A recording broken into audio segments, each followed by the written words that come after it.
ครั้งแรกในชีวิตเลยที่เดินทางในเส้นทางนี้ทุกคนเส้นทางโคตรเปรี้ยวนะทุกคนนะกว่าสิไปฮอดหมู่บ้านถึงผู้ดอยนะทุกคนเนาะสบายดีเบิร์สุคนเด้อพี่น้องเด้อเนาะมื้อนี้บ่าวกวยหลังจากที่ซองถูกปิวไปแล้วอันนี้เป็นซองใหม่นะทุกคนเนาะเป็นชนบทลาวเอาบรูนะทุกคนเนาะและตอนนี้เรากำลังสิเดินทางไปที่แขวงสารวันนะทุกคนเนาะเมืองยังสมุยบ่เมืองสมุยนะทุกคนเนาะเป็นครั้งแรกของบ่าวกวยที่จะเดินทางไปทางนี้เนาะเป็นครั้งแรกในชีวิตนะทุกคนเดี๋ยวสิถ่ายวิวบรรยากาศให้ทุกคนได้เบิ่งนำกันว่าสิเป็นจังใดเนาะฝากติดตามรับชมเบิ่งนำกันพี่น้องเนาะว่าเส้นทางนี้สิเป็นจังใดเพราะว่าอันนี้เป็นครั้งแรกที่ออกต่างแขวงนะทุกคนเนาะไปติดตามรับชมไปนำกันเลยเนาะไปลุยนำกันนี่มื้อนี้เราก็เดินทางกับบ่าวคำเนาะบ่าวคำจอกไปทั่วป่ะบ่าวคำจอกไปทั่วทุกคนเดินทางไปแขวงสารวันเนาะฝากทุกคนไปติดตามเลยทุกคนนี่บรรยากาศลมเนาะลมเนาะลมโคตรแห้งขนาดเนาะทุกคนเนาะเพราะว่าทางนี้นะติดกับเวียดเนาะสารวันนี่ก็คือติดกับเวียดนามนะทุกคนและบรรยากาศตามเส้นทางนะโคตรงามเลยเนาะสวยขนาดเพราะว่ามันจะมีภูเขาสูงๆให้เฮาได้เบิ่งเนาะไปเลยบรรยากาศดีเนาะบรรยากาศดีเนาะแต่ว่าเฮาสิถ่ายให้ทุกคนเบิ่งบ่ได้เพราะว่าลมแห้งโพดเนาะนี่เบิ่งภูเขาข้างหลังเฮาเนาะข้างหน้าก็สิมีแต่ภูเขาทั้งนั้นทุกคนเลยอันนี้คือเขามาในเขตแขวงสารวันแล้วเนาะทุกคนจะโบแมนเมืองนองเฮ้ยโบแมนแขวงสมณเขตแล้วเนาะเป็นสารวันข้าเลยนี่ทุกคนเนาะตอนนี้ก็กำลังพากันเดินทางเนาะก็คือจับถ่ายบรรยากาศและก็วิวตามเส้นทางให้ทุกคนได้เบิ่งได้รับชมนำกันเนาะว่าในเขตนี้มันเป็นจังไดทุกคนเส้นทางก็ถือว่าดีอยู่เนาะทุกคนภูเขาทางพุ่นเนาะโคตรงามเลยภูเขาทั้งคักอีหลีลุยไปนำกันทุกคนบ่ฮู้ว่าเฮาสิไปฮอดเมืองสมุยและหมู่บ้านที่เฮาจะไปนะจักโมงนะทุกคนเพราะว่าเฮาเดินทางออกมาจากบ้านนะประมาณอยู่8โมงนั่นแหละออกมาจากบ้านของบ่โกยเนาะประมาณ8โมงแหละแต่ว่าบ่ได้ถ่ายให้ทุกคนได้เบิ่งเนาะอันนี้เฮาเปิดคลิปอยู่ที่ไปนี่เป็นครั้งแรกเก็บภาพบรรยากาศให้ทุกคนได้เบิ่งนำกันเลยเนาะเดี๋ยวทำแน่ผู้สาวทางไปสมุยแม่นบ่สารวันแม่นบ่อีกจักลักเดี๋ยวแป๊บนึงว่าประมาณอีกจักลักไปนี่นะทำแน่เลยบ้านยังนี่บ้านตุ่มลีเก่าบ้านตุ่มลีเก่าอีกจักลักเดี๋ยวนี้ไปเมืองอนาแขวงสารวันนะบูฮูเจ้าซื้อยังโอ้ยสาวอายแล้ววันนี้เนาะบอกกาขอบใจเด้อนี่เป็นเล่าเขาของกระเจ้าเด้อทุกคนเนาะในเขตของเมืองตะโอยนี่กระเจ้าสีตั้งเล่าเขาเหม็นนอกบ้านอีกจังหน่อยเนาะเอาสิเดินทางกันต่อทุกคนเลยบอกว่าสีฮอดเมืองสมุยนะจักโมงเนาะฝากติดตามรับชมไปนำกันเนาะโอ้โหเซเลน้องบ่ทางเก่าทางเจ้ยังไม่ทางเก่าเลยแล้วทุกคนบรรยากาศในการเดินทางในมื้อนี้ทุกคนโอ้โหนี่แมนน้ำเซเลน้องหรือว่าน้ำยังเนาะน่าจะเป็นเซเลน้องนะทุกคนเลยทางเมืองตุ้ยเมืองตุ้ยไปนี่ไประบาวดูงามอันนี้เขาสิไปทางนี้นี่เนาะคุณเลยไปทางตุ้ยทางพุ่นแมนสิไปตะโอยนะทุกคนทางนี้นะไปสารวัตรไปด้วยทางนี้แมนสิเป็นทางไปตะโอยนะทุกคนนี่ก็ไปสมุยทางลับเลยนี่แสดงไปทางนี้บ่แสดงไปทางพุ่นโอ้ยพุ่นนี่ไปแสดงทางนี้ไปแสดงทางพุ่นไปตะโอยเนาะขโมยเลยนี่โอ้อันนี้ทุกคนอันนี้มันซ้อนกันกับทางเมื่อกี้นี่ทางพุ่นสิไปตะโอยนะทุกคนเนาะแต่ทางนี้แมนสิไปแขวงสารวันหรือว่าเมืองสมุยเนาะเป็นทางลัดของสายแดนลาวเวียดนามเนาะทุกคนเลยบรรยากาศแถวนี้นะโคตรดีเนาะแล้วก็วิวก็โคตรงามเลยทุกคนเบิ่งเอามีแต่ภูเขาทั้งนั้นเนาะ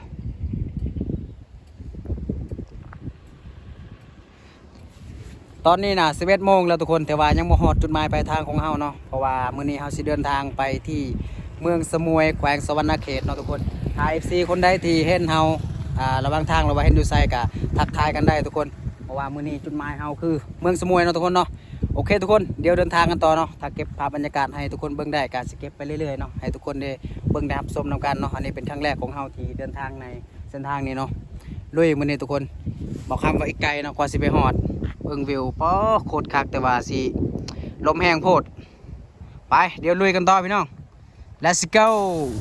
และตอนนี้ก็เดินทางมาฮอดหมู่บ้านอีกหมู่บ้านหนึ่งเนาะทุกคนก็บ่ฮู้ว่าชื่อหมู่บ้านหยังเนาะแต่ว่าน่าจะเป็นชนเผ่าตะโอยเนาะทุกคนเนาะในเขตนี้เนาะเพราะว่าเป็นเมืองตะโอยเนาะน่าจะเป็นชนเผ่าตะโอยแล้วทุกคนเบิ่งวิวป้าภูเขาทุกคนเลยเนาะแถวบ้านเฮาก็บ่ค่อยได้มีแบบนี้เนาะเป็นภูเขาสูงๆ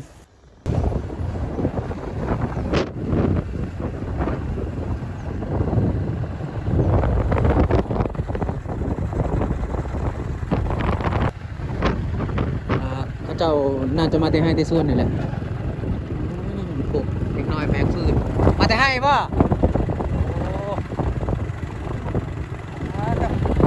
เล็กน้อยแบกฟืนทุกคนเลยมาแต่ให้แต่ส่วนนี่แหละเนาะ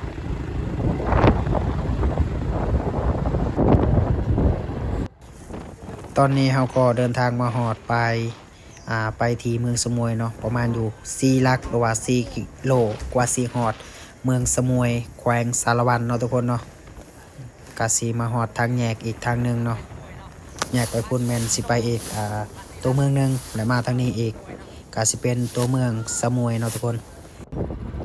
สบายดีขอถามแน่อีกไกลบ่ไปหอดสมุยนะ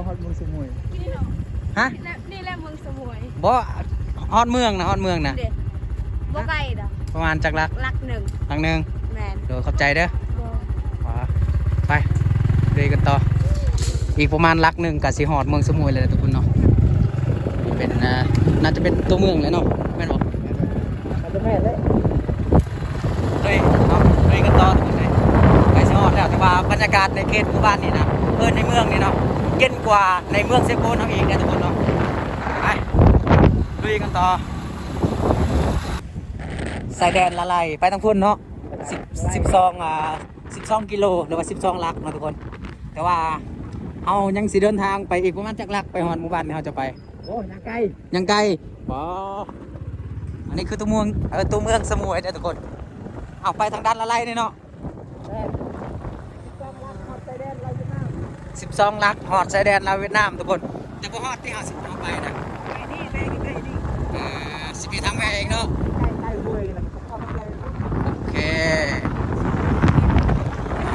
โอเคนี่เป็นตัวเมืองได้ทุกคน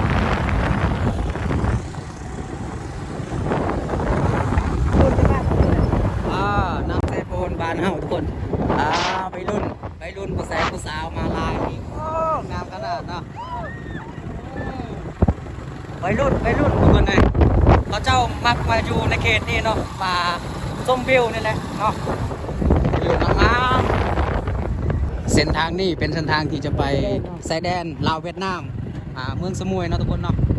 แต่อันนี้เป็นเส้นทางที่เราจะไปในมื้อนี้เนาะเป็นจุดหมายปลายทางของเราเนาะหมู่บ้านยังหมู่บ้านตะลุยโอ้หมู่บ้านตะลุยเนี่ยทุกคนยังอีกไกลเนาะเขาเจ้าไปหาแก้ฟืนทุกคนสิขึ้นภูทั้งพุ่นเลยทุกคนเป็นภูเขาสูงๆเลยเนาะเดี๋ยวสิถ่ายวิวให้ทุกคนได้เบิ่งอีกงามเลยวิวทุกคนเลยเนาะอันนี้คือไกลตัวเมืองสมุยเป็นที่เรียบร้อยแล้วทุกคนเส้นทางที่เราจะไปบุกทุกคนเห็นแล้วว่าพูนเนาะสิกายภูเขาลูกนั่นดีได้เนาะกว่าสิไปหอดนะแต่ว่ามาหอดนี่นะอากาศนะโคตรเย็นเลยเนาะเย็นขนาดเลยทุกคนบรรยากาศหอดนี้เนาะบ่มีลมแต่ว่าอากาศเย็นเพราะว่าติดกับชายแดนเวียดนามนะทุกคนติดกับประเทศเวียดนามเนาะอากาศอาจจะเย็นกว่า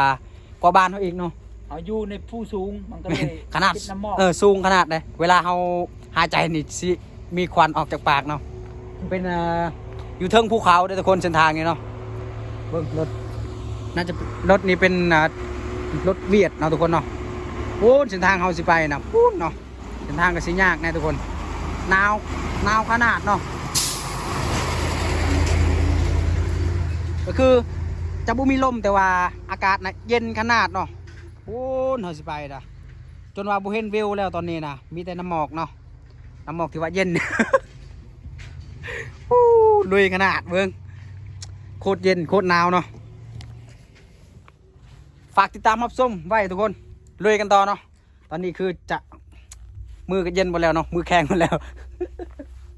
ผมก่อน บ่คิดว่ามันสิไกลปานนี้ทุกคน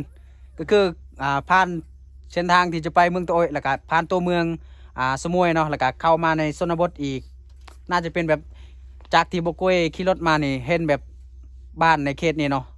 ก็คือจะคล้ายๆกับทรงเขื่อนในเวียดนามเนาะทุกคนในชนบทเวียดนามเนาะคือกันเลยเนาะเดี๋ยวสิพาทุกคนไปเบิ่งเดี๋ยวจะถ่ายให้เบิ่งนำกันเลยเนาะโอ้เส้นทางก็ได้ไปเดี๋ยวลุยกันต่อทุกคน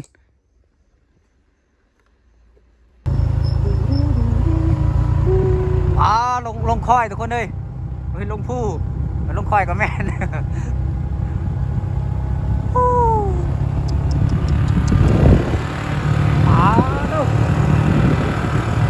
ครั้งแรกในชีวิตที่เดินทางในเขตนี้นะทุกคนเนาะครั้งแรกในชีวิตเลยทุกคนต้องใส่เล็ก1เนาะหรือว่าเกียร์1เนาะทุกคนถ้าเป็นแบบเกียร์2เกียร์3เนี่ยจะลงไม่ได้ผู้สั้นขนาดเนาะแม่นถ้าใส่แต่เบรกนี่เบรกแตกแน่นอนเบรกฮอนน่ะเบรกแตกไปไม่ได้เลย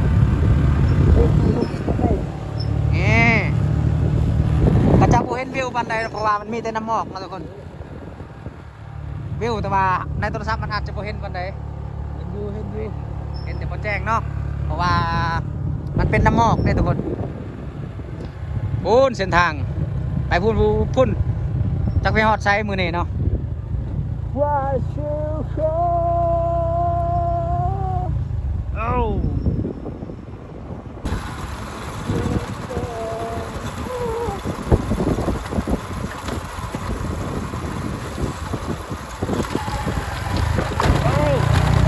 เย็นกันละ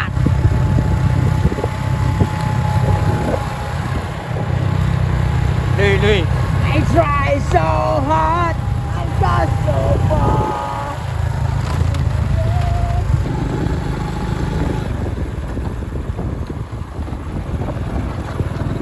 เส้นทางก็คือเลาะตามตีนภูเขาแล้วทุกคนแต่บ่เป็นตีนภูเขาดอกภูเขาล้วนๆเนาะเส้นทางนะทางที่เข้ามาเนาะเป็นตามพุ่นแหละพุ่นอากาศโคตรเย็นเลยทุกคนเลยเย็นขนาดเนาะจะเข้ามาได้ให้แต่ส่วนนะเบิ้งเส้นทางนะน่าคือในนาทึ่งเยอะเป็นภูเขาทุกคน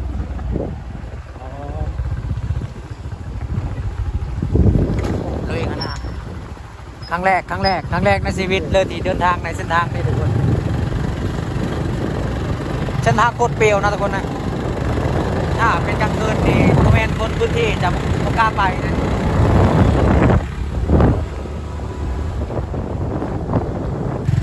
เส้นทางยากทุกคนบอกกล้วยสิยางไปเนาะให้บอกคำขี่ไปเนาะเพราะว่ามันเป็นขี้ต้มเนาะเป็นทางยากโอ้ถ้าผิดพลาดไปนี่ก็คือตกลงเหวแล้วนะทุกคนเป็นเหวต้องค่อยๆไปนะโอ้กว่าสิไปฮอดหมู่บ้านถึงภูดอยเนาะทุกคนเนาะโอ้โคตรยากเนาะไปเลยนี่กูไปทางกลางว่ะนี่ทางกลางนี่รถเข้าไปนี่ไปทางนี้ถอยไปพิทักษ์ ไปทางกลางนี่แหละโอ้เส้นทางมาฮอดนี่ก็คือโคตรยากเลยทุกคนเลยเนาะถ้าไปทางนี้นะผิดพลาดนะคือตกลงเหวเลยนะทุกคนเกือบไปเนาะเลย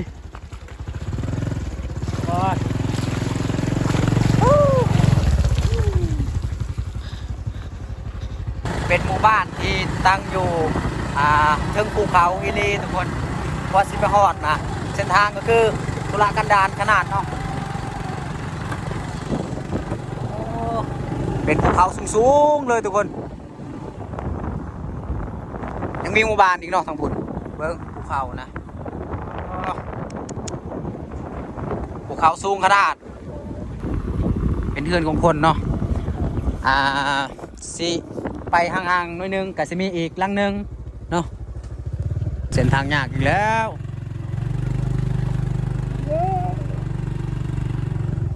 อ๋อเส้นทางก็คือน้ำเซาะเบิดแล้วนี่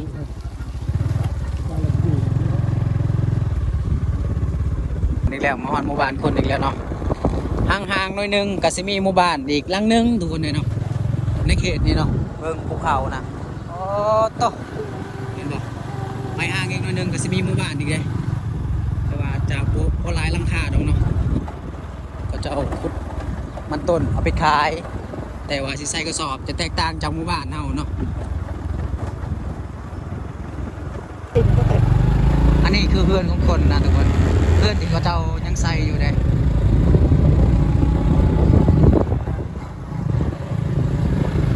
คือแบบมันบ่เป็นหมู่บ้านเนาะทุกคนเนาะเอาเดินทางไปอีกจังหน่อยนึงก็สิเห็นหลังคานึงไปอีกหน่อยนึงก็สิเห็นหลังคานึงเนาะมันจะบ่เป็นหมู่บ้านที่แบบมีเฮือนหลายหลังเนาะอันนี้มันเป็นจะหลังนึงแล้วก็ไปอีกหลังนึงเนาะอยู่ไผอยู่มัน อยู่ไปอยู่มันเนาะทุกคนเนาะแต่ว่ายังดีที่ว่าในเขตนี่นะก็ยังมีไฟฟ้าด้วยทุกคนนี่เห็นบอกมันจะมีอีกเห็นบอกน้ำก็คือใส่ได้ตลอดปีทุกคนเห็นบอกโอ้เป็นอย่างคือแบบเขาคือโบตังแบบอยู่เป็นหมู่บ้านเลยเนาะทุกคนเนาะต้องตั้งแบบห่างๆกันหน่อยนึงก็จะมีอีกหลังหนึ่งแบบนี้เนาะอันนี้ก็จะมีอีกได้ทุกคนนี่หมู่บ้านคนมาหอดแล้วมาหอดหมู่บ้านแล้วแต่ว่าพวกแม่นหมู่บ้านที่เขาจะไปในมื้อนี้เนาะโอ้เส้นทางโอ้โคตรหนาวเลย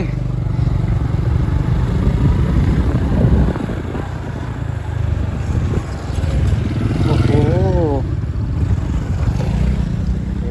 โคตรเกินจอดกูลงได้ปะไปทางกลางเลย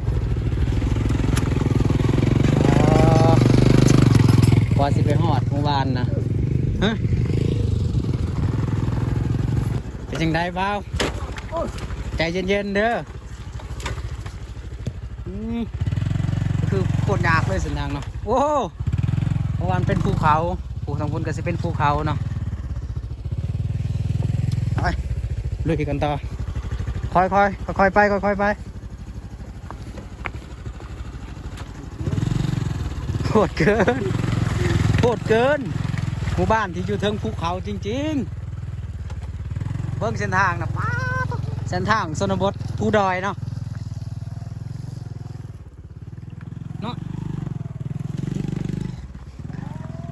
เป็นเส้นทางที่ขึ้นภูเขาเวลีหมู่บ้านยังนี่บอกหมู่บ้านยังฮะบ้านยังก่อนตะกวนแปลกๆเนาะทุกคนบ่เคยได้ยินเพราะว่าเราบ่เคยมาทางนี้เนาะโอ้โหดเกินก่อนจะไปฮอดหมู่บ้านนะโหดเกินไปเลยโอ้นักกระเป๋าเนี่ยทุกคนเลยโอ้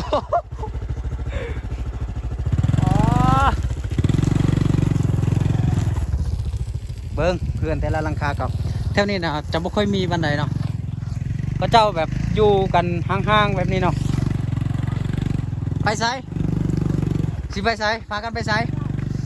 โอ้เมื่อยเด้ไปยูเล่งโอ้ขอบใจสิพากันไปไสโคตรเลยก็จะไปฮอดหมู่บ้านนะโคตรเมื่อยเนาะนักกระเป๋าก็พอเลยโอ้ทุกคนเลยอันนี้คือไปประชนภัยอิลีนะประชนภัยว่าชิบุทึกแล้วนี่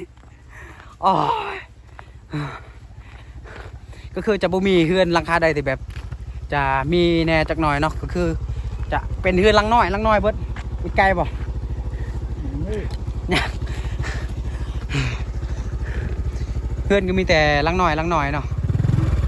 นี่จากบ้านยังเขาลืมเลยตามเด็กน้อยกินนี่บ่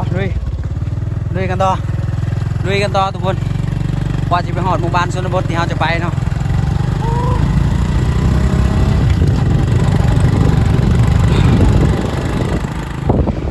หนาวกลายเป็นฮอดเลย แม่โคตรเมื่อยเลยโอ้ว้าเขาจะตากข้าวจะบ่เป็นหมู่บ้านดีแบบใหญ่เนาะจะเป็นแบบนี้แหละห่างๆจะมีอีกหลังนึงเนาะ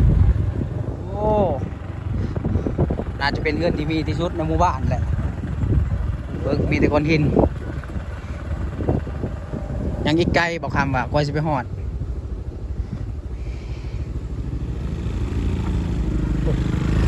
โอ้อ๋อว้า ได้เมียอยู่นี่แพงแล้ว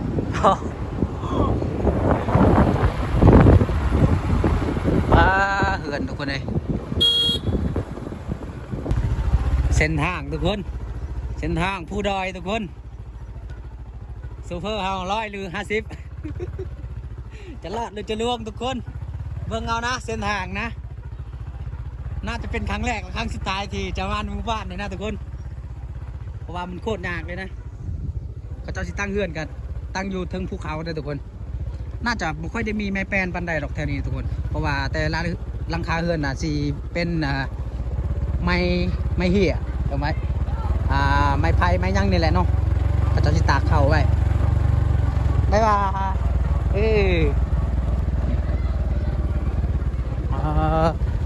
ทรงบ้านนะกะคล้ายกับทรงบ้านในชนบทเวียดนามเลยทุกคนแบบนี้เนี่ยเนาะ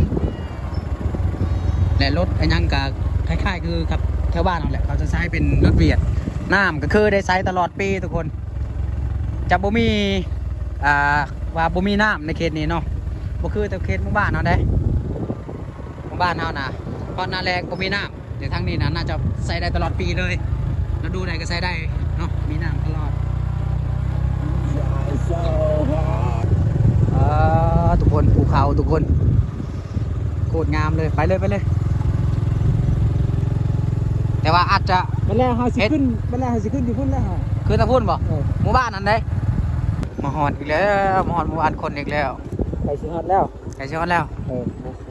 ลงภูนี่ก็ฮอดเลยแล้ว เบื้องนำนะจะมีแบบโคตรใจเลยแต่คนนำนี่เนาะ ไหลตลอดเนาะ ครับเลยไล่ตลอดปีเลยตลอดปีตลอดฤดูเลยแบบนี้เพื่อนกับตังเทิงภูเขาแบบนี้เลยนะนี่กลายหมู่บ้านอีกไปบ่ ลงนี่ก็ฮอด เห็นบ่เพื่อนในเขตนี้ทุกคนกัมพูชามีทุ่งกัมพูชาอีกโอ้น้ำก็จะต่อมาแต่ภูเนาะ สะอาดอยู่ใกล้ๆนี่ อันเทว่านเขานะมันยากเนาะบ้านแล้วน่าจะเป็นผู้สาวมาได้ให้ได้สวนในอย่างนี้แหละเนาะบ้านสนบททุกคนสนบทเมืองสมุยเนาะคล้ายๆกับคนในเขตเวียดนามเลยทุกคนเลยเนาะเพราะว่าจะเป็นเฮือนเนาะหรือว่าการใช้ชีวิตเนาะ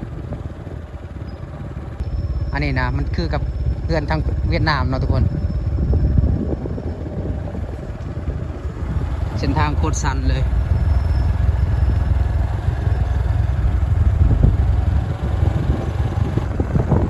น่าจะเป็นเฮือนที่รวยที่สุดแหละทุกคน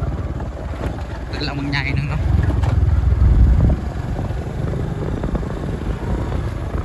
อีกหน่อยนึงบอกคำว่าสิฮอดหมู่บ้านที่เราจะไปในมื้อนี้แล้วเนาะ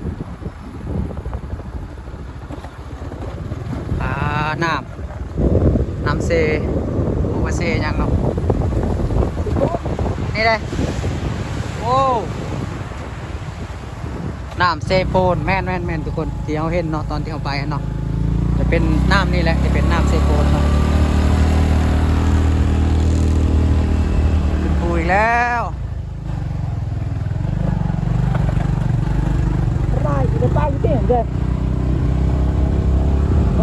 ซื้อจังใดก็ ยืม สาวยิบยังโสดอยู่ดี โสดเนาะป้าทุกคน